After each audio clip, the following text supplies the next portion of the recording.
Okay, this is the Professor, CBMD PhD, and today's Sunday, November 19th, 2023. It is 4:14 and 27 seconds, a.m. Eastern Standard Time, and today I'm doing my monthly video diary I had written on my driver's license history, so let's jump to it here.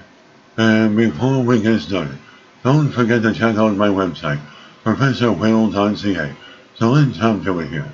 Going on my third apartment at the beginning of 1997, I decided to take my written driver's test, and at the time was seeing someone that was a year younger than me. And she also wanted her driver's license, and so we spent time reading the driver's manual with each other and studying for about a month. After about a month of studying, I decided to go to the Ministry of Transportation in North Bay and write the written test. When I arrived, I went into the testing room with one younger fellow and one younger lady. I took my time writing the test, as the other two had left the testing room quickly. When I got out, a lady graded my test and told me I passed with 100% accuracy. The young guy told me he just barely passed, and the young lady failed, and she had to pay $100 to rewrite the test.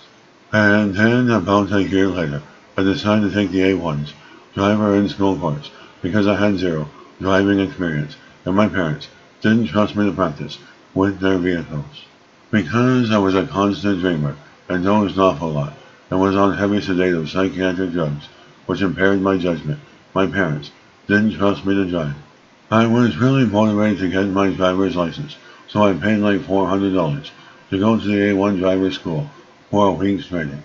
I found the lady instructor at the school was very abusive. She did nothing but insult my intelligence in front of the class and call me a slow learner. I passed the in-school testing with high marks and did well above average on the A1 driver's course. So far I spent a bit over $500. A female instructor set me up with road training, which at the time cost around $20 an hour, which broke my bank. My driver instructor was older and very abusive. He was chewing gum during my 1 hour training sessions, and I had to constantly tell him to spit it out because of my misophonia. He called me a slow learner and again insulted my intelligence, asking me personal questions about my meds. It was very abusive, so I felt uncomfortable and angry during our training sessions. At $20 a session, the abrasive elderly instructor told me I would need a ton more training sessions, which I couldn't afford. I was writing him checks a couple times a week. After a few months went by, I asked the driver instructor if I could go for the road test to obtain my G's, which is called a permanent driver's license, in Ontario. My instructor was very resistant and told me I needed more practice. I bugged him about it because it was costing me way too much.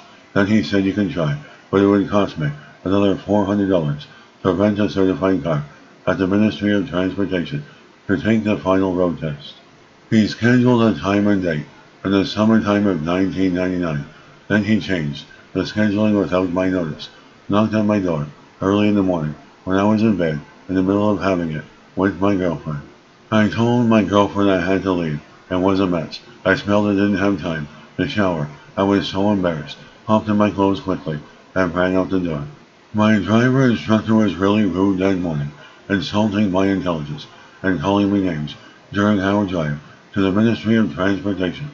When I got to the Ministry of Transportation, he had me sign another check for around $400, including tax. As I got into the driver's seat and prepared for my road test, I was a bit nervous and uncomfortable because I could not afford to fail. Overall, I did well on the road testing, passed parallel parking with 100% accuracy, but when I got into the MTO, the instructor told me I made two risky mistakes. One being slowing down a bit and yielding when turning right on a green light, and second, accidentally hitting the gas instead of the brake when backing up in the parking lot and backed a bit over the yellow line. At this point, I failed my road test and was told I needed more practice, which I really could not afford. Not bad for someone who has never been behind a wheel.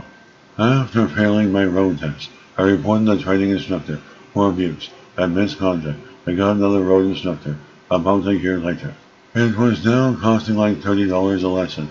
My new instructor was younger, way smarter, and way nicer, but he said he wanted 100 more road lessons that I could never afford. And then on top of things, rent another car for the final, which would cost another $500 or more. I ended up quitting due to the fact I had no money. Remember, this was way back when I was young, so it likely costs way more today. Overall, I'm glad I don't have my driver's license today. I don't want to put myself in potential risk of people's carelessness method or people's impaired driving. I am now free of absolute nonsense. And as of insulting my intelligence by calling me a slow learner, I said to my new driver instructor, those who practice slowly learn quickly.